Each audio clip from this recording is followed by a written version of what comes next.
What's up, guys? Meow. I am back with another video today. I wasn't planning on making a video, but we got the 2022 NASCAR Cup Series schedule. It was originally supposed to be released tomorrow, by NASCAR, but of course reporters got it, so they put it out there, which I don't mind necessarily, because it allows us to critique it and to basically give our thoughts on it, and that's what I'm gonna do with this video. I already filmed this, and I was in the middle of uploading it, and then I was scrolling through Twitter a little bit more, and I decided, what, I'm gonna redo it, um, because I do have some more thoughts to throw in. So with all that being said, please make sure to drop a like on the video, subscribe to the channel, and also let me know your thoughts down below. Excuse me. On the changes to the schedule, what you like, what you don't like, and go from there. So, with all of that being said, let's jump into the schedule with Sunday, February 6th, the Clash at the LA Memorial Coliseum. They're actually doing this. I'm not a fan of it. I'll give it a chance, but I'm not a fan of it. To me, it feels like, for one, it kind of feels like Bowman Gray, but a little bit bigger and in a much bigger location and or area, I should say. And two, it just feels like something that's gonna look completely fucking stupid. It's just, especially because of the fact that you have them going all the way out to California for a 1 day show, and then come all the way back to Florida, for the for the following week's events. Like, what the hell is the point of that? That makes no fucking sense. It just doesn't. Um, but let's see what they do. Again, it feels like chasing after fans that might not give a shit, but we'll see. So we get the duels at Daytona on Thursday, February 17th, and then the Daytona 500 will be Sunday, February 20th, with Auto Club closing out the month of February on Sunday, February 27th. Um, Holy shit, it's a leap year, isn't it? No. No, February 28th days, you idiot. My apologies. Um, but yeah, so Auto Club is back on the schedule, which means no Daytona Road Course this year or next year. So I'll be interested to see how how things will be with the new short track configuration for Auto Club. And at the same time, it also kind of sucks that we're not going to get the Daytona Road Course back next year. I think that was a pretty interesting race. It was kind of impromptu last year because of COVID. This year, it was all right. Um, I think the package could have been different and it would have been a little bit better, but I think the race itself was pretty good. Outside of that one caution that shouldn't have been, but was. We all know that one. Then we go into March. Las Vegas on Sunday, March 6th.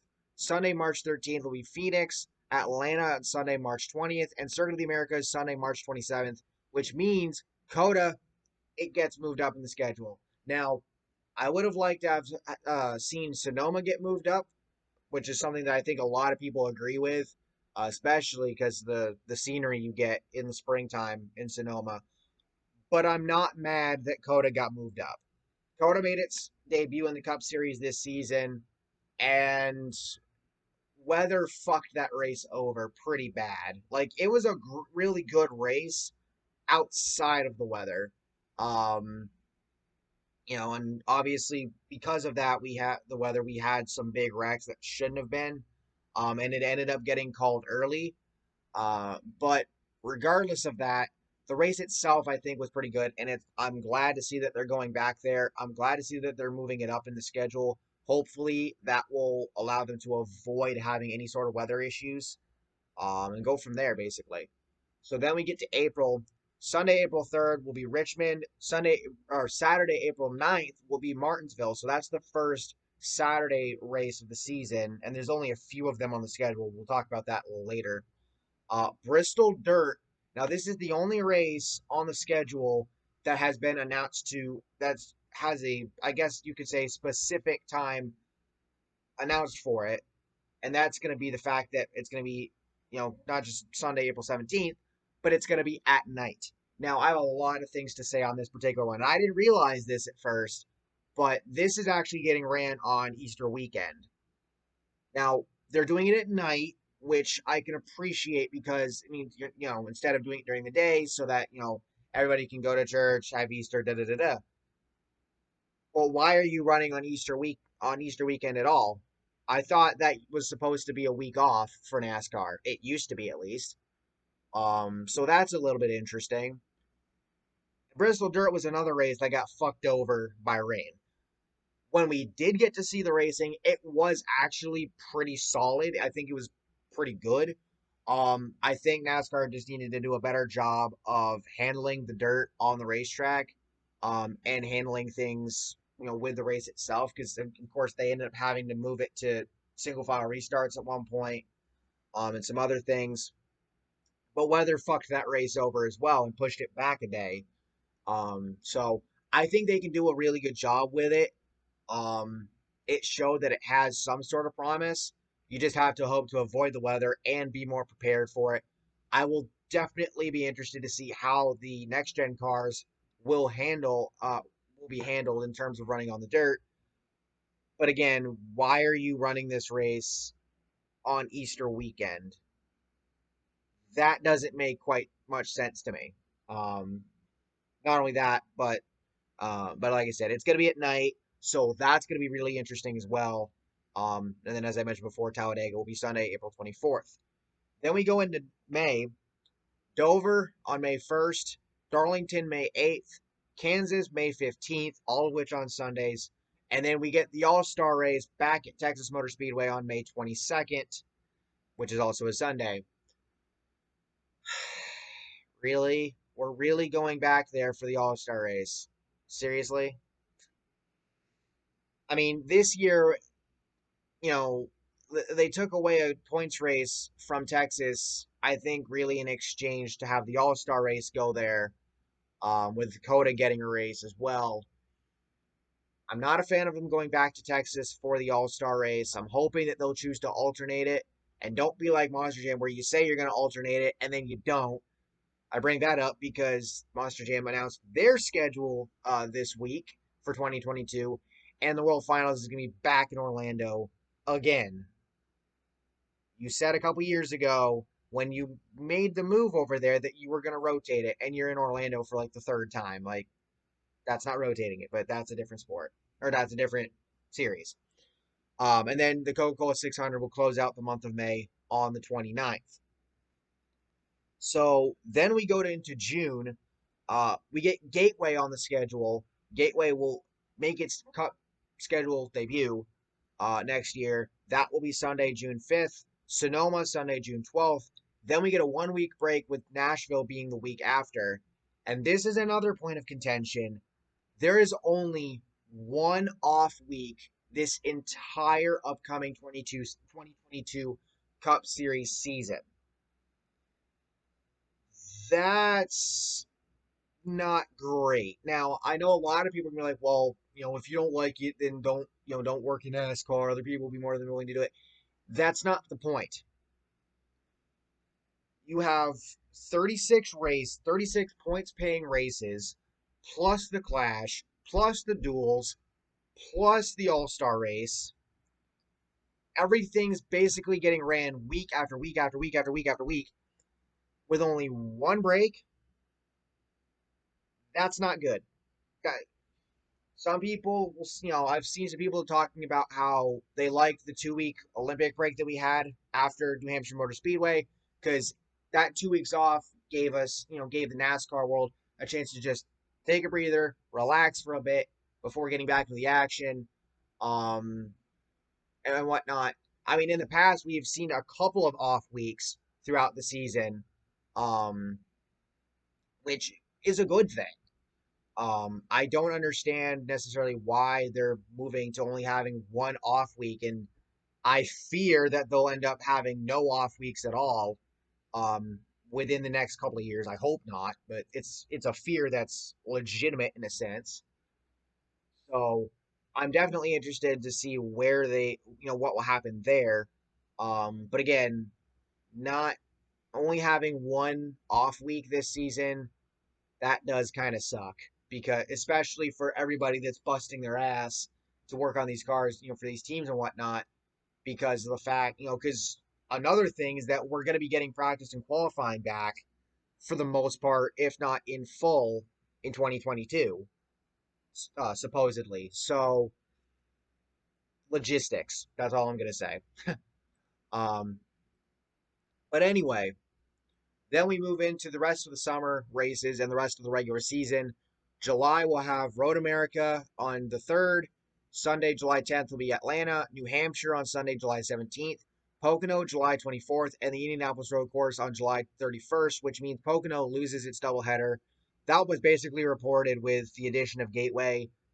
Does kind of suck that Pocono lost the doubleheader. I think that was a really neat idea, and it was nice to see. Um, but eh, we'll see. But like I said, it does suck that Pocono is losing its doubleheader. And then Michigan, August 7th, Richmond, August 14th, Watkins Glen, August 21st, and then Daytona, Saturday, August 27th, for only the second Saturday race of the season up to this point. And that will close out the regular season. So only, again, I'll bring this up again. One off week and only two Saturday night races throughout the regular season, and there's only going to be one more Saturday race through the playoffs. It appears like they've essentially condensed the schedule to, but even still, come on. Like, it just baffles me that the racing Easter weekend, which was normally an off weekend, there's only one off week throughout the season, only three Saturday races, and I'll tell you what the third one is in a little bit. Um, just again, logistics. That's all I'm gonna say is logistics. It kind of doesn't make much sense. But anyway, now we get into the playoffs, and the playoff schedule got completely shaken up. I mean, there's a few races there's a bunch of races that got moved around essentially. So kicking off with a round of 16, Darlington will still be the opener, and the Bristol night race will still be the cutoff race for that first round. But Kansas will be the middle race of the round instead of Richmond. Kansas moving up from its round of 8 date. And then for the round of 12, it'll be Texas, Talladega, and the Charlotte Roval. So Talladega and the Roval will stay in their spots while Texas moves out of the round of 8 into the round of 12 as the round opener. Still kind of stupid that Texas has a playoff date, but I digress. And then the round, well, actually, Talladega will be on my birthday next year, so that'll be neat. And then the round of 8, that's going to be Vegas, Homestead, and Martinsville. So Homestead is back in the playoffs. It's not the championship race like we want it to be, but it's back in the playoffs nonetheless. And I think that's really fucking awesome. Excuse me. And then you have Las Vegas basically swapping with Texas as in the opener slot for for the round of 8 and the round of 12. So after that, yeah, Darlington September 4th, Kansas September 11th, Bristol September 17th. That's the last Saturday race of the year of the three. Texas September 25th, Talladega October not Jesus. Talladega October 2nd, Roval October 9th, Vegas October 16th, Homestead October 23rd, Martinsville October 30th, and then Phoenix will be Sunday November 6th. So overall, I go figure we weren't going to see a shit ton of changes because that's what the 2020 schedule was, or 2021 schedule was, I should say. Um, I'm happy that Gateway has a date. Sucks that Pocono lost the doubleheader, but it is what it is. Still annoyed that Texas has the All Star race and two races there in general. Uh, the Clash in LA doesn't really make sense. But I think the biggest issue that I have with the schedule isn't necessarily the races, it's the fact that you only have one off week throughout the year when there should be at least two, one of which being Easter weekend, and you only have three Saturday races. And I think a lot of that has to do with the broadcasters. And I'm wondering if, well, I mean, the 17 game schedule for the NFL came out this started this year, but I'm wondering if they're going to have to start working around that in the later part of the season in future years. But regardless, I just yeah, so a little bit of rambling, but those are my thoughts. Again, let me know your thoughts down below. Do you like the schedule? What would you change with it? Things like that. And I'll see y'all next time. Peace.